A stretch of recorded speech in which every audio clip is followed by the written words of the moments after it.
لقد کان فی قصصہم عبرۃ، عبرت ہے اس میں لأولی الالباب، جو عقل والے ہیں۔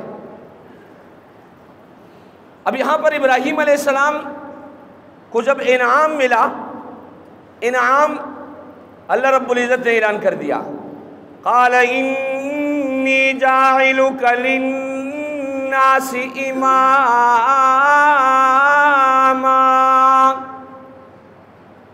رب کائنات فرما رہے میں نے لوگوں کے لیے آپ کو پیشوا اور مقتدا مقرر کر لیا۔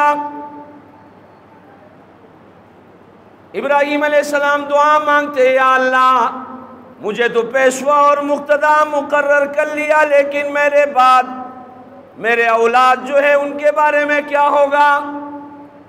قال ومن ذریتی، اے پروردگار میرے اولاد کے بارے میں کیا ہوگا؟ رب کائنات فرما رہے قال لا ینال عہد الظالمین، آپ کے دعا ظالموں کو شامل نہیں ہوگا، اس کے علاوہ جتنے ہیں رب کائنات آپ کے سارے اولادوں کو نواز دیں گے۔ اس لیے میرے عزیز ساتھیوں، والدین کے عمل کا اثر اولاد پر ہوتا ہے۔ والدین نیک، رب کائنات آپ کے اولاد کو نیک بنائیں گے۔ اور خدا نہ کرے، اللہ نہ کرے، اگر کسی کی گھر میں بد اخلاق اولاد ہو، بد کردار اولاد ہو، تو وہ پورا کا پورا گھر ڈسٹرب ہو جاتا ہے، خاندان ڈسٹرب ہو جاتا ہے۔ اس لیے ابراہیم علیہ السلام نے کامل اور مکمل دعا مانگی، قال ومن ذریتی، اے پروردگار مجھے مقتدا اور پیشوا مقرر کر لیا، لیکن میرے اولاد کے بارے میں کیا ہوگا؟ رب کائنات نے فرمایا سارے اولاد کو یہ دعا تمہاری شامل ہوگی، صرف ظالموں کو شامل نہیں ہوگی۔ اسی طریقے سے قرآن مجید کی دوسری آیات کو آپ دیکھ لیں کہ والدین کے عمل کا اثر اولاد پر کیسا ہوا۔ موسیٰ علیہ السلام اور خضر علیہ السلام کا واقعہ آپ لوگوں نے سنا ہوگا، سنا ہے موسیٰ علیہ السلام اور خضر علیہ السلام کا واقعہ قرآن مجید میں موجود ہے، اور 16ویں پارے کے شروع میں ہے کہ خضر علیہ السلام اور موسیٰ علیہ السلام کی جب مصاحبت ہوئی، موسیٰ علیہ السلام کو جب آرڈر اور حکم ملا کہ آپ ان کے پاس جائیے، تو خضر علیہ السلام نے منع کیا کہ آپ میرے ساتھ نہیں رہ سکتے ہو۔ موسیٰ علیہ السلام کہنے لگے نہیں، میں آپ کی شاگردی اختیار کرنے والا ہوں، آپ جو بھی شرائط رکھیں گے اس کے لیے میں تیار ہوں۔ لمبا قصہ ہے، لمبا واقعہ ہے۔ موسیٰ علیہ السلام خضر علیہ السلام کے پاس گئے ہیں، اپنے ساتھ جو ہے ایک غلام کو لیا اور مچھلی جو ہے اپنے ساتھ لی تاکہ زیادہ راہ کے طور پر اسے کھا سکے، استعمال کر سکے۔ اور موسیٰ علیہ السلام کو بتایا گیا کہ خضر علیہ السلام سے آپ کی اس مقام پر ملاقات ہوگی، اس کی یہ نشانیاں ہیں۔ الغرض وقت مختصر ہے، خضر علیہ السلام اور موسیٰ علیہ السلام نے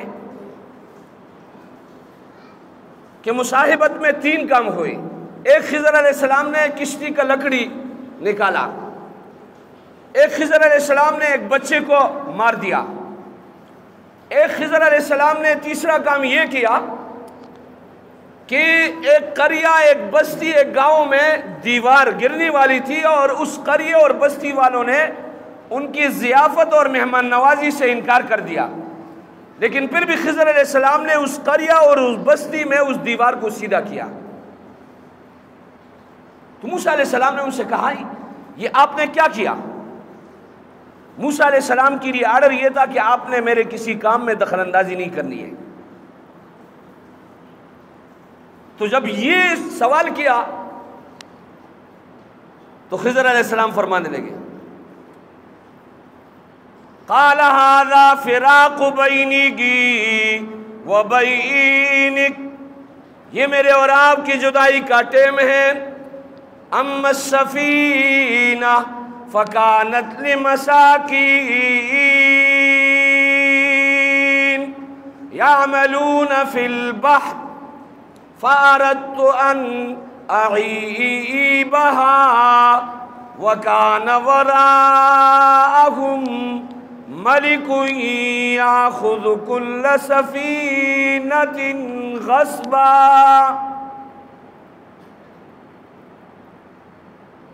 وَأَمَّا الْغُلَامُ فَكَانَ أَبَوَاهُ مُؤْمِنَيْنِ فَخَشِينَا أَن يُرْهِقَهُمَا طُغْيَانًا وَكُفْرًا۔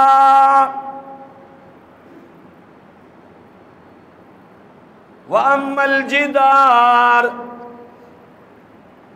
آگے اللہ رب العزت نے اس آیات میں جو لفظ ذکر کیا ہے، میں اس نقطے کی طرف آ رہا ہوں، وہ ہے وَكَانَ أَبُوهُمَا صَالِحًا۔ یہ دیوار میں نے اس لیے سیدھا کی ہے کہ دو بچوں کا خزانہ اس کے نیچے پڑا ہوا تھا، اور خزانہ نیچے پڑا تھا، اگر یہ دیوار گر جاتی تو یہ قریے والے، یہ بستی والے، یہ گاؤں والے اس کو لوٹ لیتے، اس لیے میں نے یہ دیوار سیدھا کی۔ وَكَانَ أَبُوهُمَا صَالِحًا، ان بچوں کے والدین وہ نیک تھے۔ اب والدین کے عمل کا اثر اولاد پر ہو رہا ہے کہ نہیں ہو رہا ہے؟ بتائیے، ہو رہا ہے کہ نہیں ہو رہا ہے؟ تو میرے عزیز ساتھیوں، آپ نے دیکھا ہوگا ہم لوگ یہ طالب علموں سے سنتے ہیں مدرسے میں، آپ کا بچہ صبح نماز کے لیے کیوں نہیں آیا؟ اس لیے نہیں آیا کہ والد نہیں جاگا۔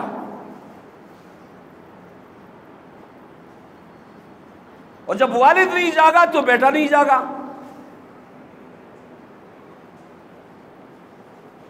تو اس والد کے اس عمل کا اثر اس بیٹے پر ہوا۔ اور میں آپ کو بتا دوں، حضرت عمر ابن خطاب رضی اللہ تعالیٰ عنہ وہ شخص ہے جن کو وہ لقب ملا ہے الفارق بین الحق والباطل، فاروق۔ کیا لقب ہے؟ الفارق بین الحق والباطل، جو حق اور باطل کے درمیان میں جدائی کرنے والا ہے۔ اور اللہ رب العزت نے وہ صفت عطا کی تھی، جس راستے سے عمر فاروق رضی اللہ تعالیٰ عنہ گزرتے اس راستے سے شیطان بھاگ جاتا ہے۔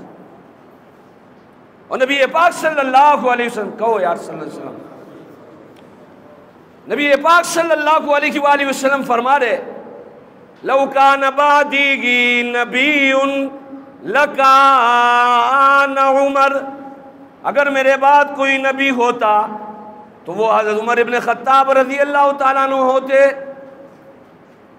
امیر المومنین حضرت عمر ابن خطاب رضی اللہ تعالیٰ عنہ کے دربار میں ایک والد آتا ہے، شکایت کرتے ہیں میرے امیر المومنین، میرا بیٹا میرے حقوق ادا نہیں کر رہا ہے۔ امیر المومنین نے اپنا کارندہ بھیجا، جاؤ اس کے بیٹے کو اٹھا کر لے آؤ، کیسے یہ اپنے والد کے حق کو ادا نہیں کر رہا ہے۔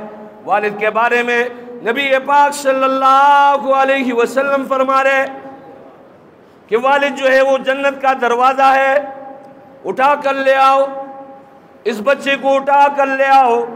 جب بچے کو اٹھا کر لایا گیا تو بچے نے چند باتیں کی ہے، وہ ذرا غور کرنے کی ہے۔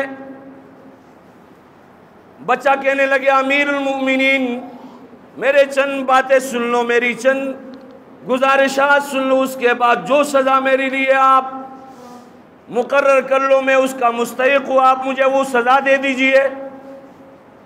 بیٹے نے کہا امیر المؤمنین نبی پاک صلی اللہ علیہ وسلم کا فرمان ہے کہ جب آپ کے گھر میں بیٹا پیدا ہو جائے آپ اس کا اسلامی نام رکھ لے۔ اور کہنے لگا میرا فلاں نام ہے جو غیر اسلامی تھا۔ میں نے نبی پاک صلی اللہ علیہ وآلہ وسلم کا یہ فرمان سنا ہے کہ جب آپ کا بیٹا 7 سال کا ہو جائے آپ اپنے بیٹے کو نماز سکھائیے۔ لیکن جب میں 7 سال کا ہوا والد نے میرے لیے چند بکریاں خریدی اور مجھے کہا اسے چراؤ۔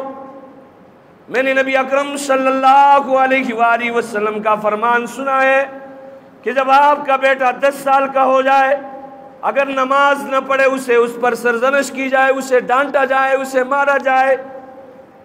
لیکن جب میں 10 سال کا ہوا تو میں اگر بکریوں کے چرانے میں سستی اور کاہلی کرتا تو یہ باپ مجھے مارتا۔ میں نے نبی اکرم صلی اللہ علیہ وآلہ وسلم کا فرمان سنا ہے کہ جب آپ کا بیٹا بالغ ہو جائے آپ اس کی شادی کرا دے۔ کہا میں آج 22 سال کا ہوا ہوں، میرے والد کے دل میں میرے شادی کا خیال تک نہیں گزرا ہے۔ امیر المؤمنین حضرت عمر ابن خطاب رضی اللہ تعالیٰ عنہ فرمانے لگے والد سے، کہا اپنی پیٹھ کو ننگا کر دے، آپ بچے کے حق کو ادا نہیں کر رہے ہیں اور اس سے حق کا مطالبہ کر رہے ہو، اور مجھے اور آپ کو یہ آرڈر اور حکم ہے، علیکم بسنتی وسنت الخلفاء الراشدین المہدیین۔ نبی اکرم صلی اللہ علیہ وآلہ وسلم فرما رہے آپ کے اوپر میرے طریقے کا اتباع کرنا اور خلفاء راشدین کے طریقے کا اتباع کرنا لازمی اور ضروری ہے۔ خلیفہ ثانی حضرت عمر ابن خطاب رضی اللہ تعالیٰ عنہ نے والد کی پیٹھ پر کوڑے مارے ہیں اور کہا کہ آپ نے اپنے بیٹے کا حق ادا نہیں کیا ہے، اپنے بیٹے سے آپ حق کا مطالبہ کیوں کرتے ہو؟ بتائیے ہمارے ہاں کیا ہو رہا ہے؟ ستم ہے، ظلم ہے۔ بچہ 3 سال کا نماز کے بجائے اس کی پیٹھ پر ایک بوجھ لادا جاتا ہے، کہا جاتا ہے بیٹا اسکول جا، اور بڑی بڑی فیس ادا کی جاتی ہے۔ مخالفت نہیں کر رہا ہوں اسکول کے، میرے بیٹے بھی اسکول میں پڑھ رہے ہیں، لیکن کبھی ہم نے یہ سوچا کہ میرا نبی اکرم صلی اللہ علیہ وآلہ وسلم فرما رہے نماز سارے عبادات میں سب سے جڑ ہے، وہ فرما رہے بیٹا 7 سال کا ہو جائے تب نماز سکھاؤ۔ یہ ظلم نہیں ہے 7 سال سے پہلے کوئی چیز سکھانا؟ نماز سے ہم کوئی اور چیز ہو سکتی ہے؟ بتاؤ نا یار، ہو سکتی ہے؟ بتائیے ہمارے بچے 3 سال کے ہو کر اسکول جاتے کہ نہیں جاتے؟ پھر ان کے قد کاٹ میں، ان کے نشو و نما میں وہ ساری چیزیں خلل بن جاتی ہیں۔ جب 7 سال کا ہو جاتے ہم نماز سکھاتے ہیں؟ بتاؤ کیا کہتے ہیں؟ الا بلا پر گردری ملا، مدرسے بھیجو، نماز سکھانا مولوی صاحب کا کام ہے۔ یہ تھوڑی جو ہے ذمہ داری ہے سر، مولوی صاحب سکھائے گا لیکن ذمہ داری تھوڑی ہے جی۔ نبی اکرم صلی اللہ علیہ وسلم کا فرمان ہے کہ اگر بیٹا آپ کا 7 سال کا ہو جائے نماز سکھاؤ۔ پھر مولوی ہر وقت تمہارے گھر میں نہیں رہتا ہے، اس کی جو ہے آپ نے نگہداشت کرنا ہے، دیکھنا ہے کہ یہ نماز پڑھ رہا ہے کہ نہیں پڑھ رہا ہے۔ پھر نبی اکرم صلی اللہ علیہ وسلم آپ سے مخاطب ہو رہے 10 سال کا ہو جائے نماز نہ پڑھے مارو، فضربو کا لفظ آیا ہوا ہے، مارو۔ پھر کیا کہا جاتا ہے جناب بالغ ہو جائے میرا بیٹا تو یہ کر رہے وہ کر رہا ہے، نبی کا فرمان تیرے طرف متوجہ ہے، اس کی شادی کرا۔ نہیں ابھی یہ اپنے پاؤں پہ کھڑا نہیں ہے، وہ تیرے پاؤں پہ کھڑا ہے۔ یہ بچہ کس کے پاؤں پہ کھڑا ہوتا ہے؟ کہتے اپنے پاؤں پہ کھڑا نہیں ہے۔ جب یہ اپنے پاؤں پہ کھڑا ہوگا تب جا کر اس کی شادی کرائیں گے۔ تو میرے عزیز ساتھیوں، ہم ظلم کر رہے، ستم ہو رہا ہے۔ یہ ظلم، الظلم ظلمات یوم القیامہ، کہ رہے ظلم قیامت کے اندھیروں میں سے ایک اندھیرا ہے۔ اور پھر ہم کہتے جناب والا یہی بچہ ہمارے حق ادا کرے، کبھی بھی نہیں ہوگا۔ ای خیال است و محال است و جنون، آپ بیٹے کے حق کو ادا نہیں کر رہے، کوڑے کے مستحق ہو آپ حضرت عمر ابن خطاب رضی اللہ تعالیٰ عنہ کے اس فیصلے اور آرڈر کے مطابق۔ اس لیے میں عرض یہ کر رہا تھا کہ ابراہیم علیہ السلام اپنے اولاد کے لیے دعا مانگ رہے ہیں۔ قال ومن ذریتی، یا اللہ مجھے تو مقتدا بنا دیا، مجھے پیشوا بنا دیا، میرے اولاد کے بارے میں کیا ہوگا؟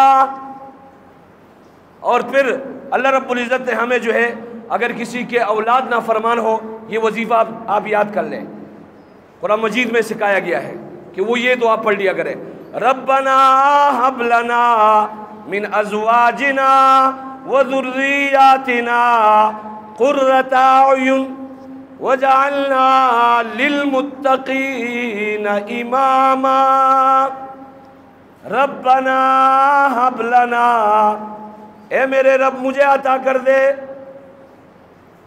من ازواجنا بیوں میں سے، وذریاتنا اولاد میں سے، ایسے ہو قرۃ اعین جو میری آنکھوں کا ٹھنڈک ہو، وجعلنا مجھے بنا دیجئے، للمتقین اماما پرہیزگاروں کا مقتدا اور پیشوا مجھے بنا دیجئے۔